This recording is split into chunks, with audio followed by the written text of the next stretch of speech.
Bwana, kutokana na maendeleo ya sayansi na teknolojia, matumizi ya internet imekuwa sasa ni hitaji muhimu, kiasi kwamba kila siku iendayo kwa Mungu watu wengi wanahitaji matumizi ya mtandao kwa ajili ya kujua taarifa mbalimbali zinazozunguka dunia hii. Ukiwa unaunga bando kwa mitandao mbalimbali, inakuwa ni gharama sana kila siku, kwa sababu unaweza ukaunga kifurushi cha mwezi kikaisha ndani ya saa moja, ukaunga kifurushi cha wiki kikaisha hapo hapo. Namna pekee ya kutafuta solution ni kuwa na kifaa hiki hapa. Kifaa hiki cha Airtel ambacho ni mahususi kabisa kwa ajili ya wifi, kwa ajili ya internet ambayo ni unlimited. Na maana ukinunua kifaa hiki ukafunga nyumbani kwako, utakuwa na uhakika kutumia internet bila kikomo. Yaani wewe kama unaweza kutumia kompyuta zako, simu zako, ukaconnect na majirani na nini na kadhalika bila kikomo, unakuwa huna changamoto. Kifaa hiki kwa shilingi tu Laki1 ambao utaweka bando, utakuwa tayari umeshajiunganisha kwenye internet ambayo haina kikomo mwezi mzima.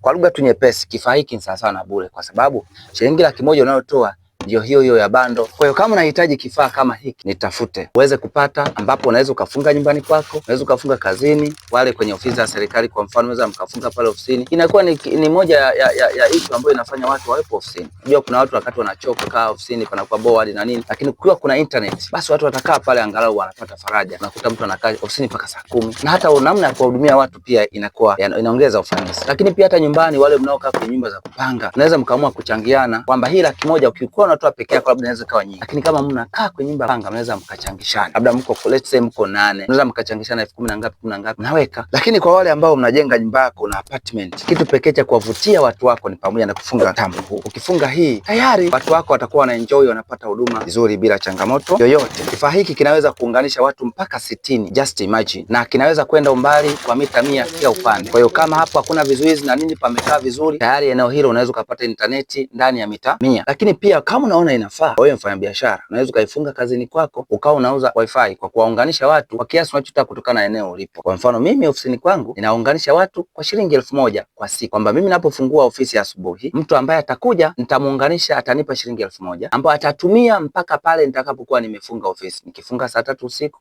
atakuwa amenufaika mpaka muda huo. Kwa yule ambaye kwa mfano akija saa 5, maana atakuwa amechelewa yeye. Huduma hii mimi nikifanya mwisho wa mwezi naweza nikafunga data zangu let's say, kwa sababu nako kaa ni mazingira ya kijijini, mtandao watu huduma hizi wanakuwa wanazifahamu taratibu, lakini naweza kukuta ninapata labda Laki20 let's say, wakati mwingine laki. Nikipata Laki20 kuna 20 ya pale ya juu, lakini pia mimi nimetumia hiyo huduma bure. Kwa hata wewe unaweza ukatumia hii huduma ukafunga ofisini kwako ukawa unauzia watu kwa bei kutokana na mahali ambapo upo. Ni kwa shilingi Laki1 pekee unapata kifaa hiki cha kufunga nyumbani kwako. Unaweza ukafunga ofisini, ukafunga mahali penu pa kazi, kwa mfano kwenye taasisi kama shule na maeneo mengine. Bana, kama unahitaji hiki nipigie simu kwenye namba hii hapa inayopita, then mimi nitakupa namna ya kufanya. Swala kufungiwa ni bure, lakini pia tunaweza tukakupa maelekezo mepesi ukafunga wewe mwenyewe pasipokuwa na kikwazo chochote.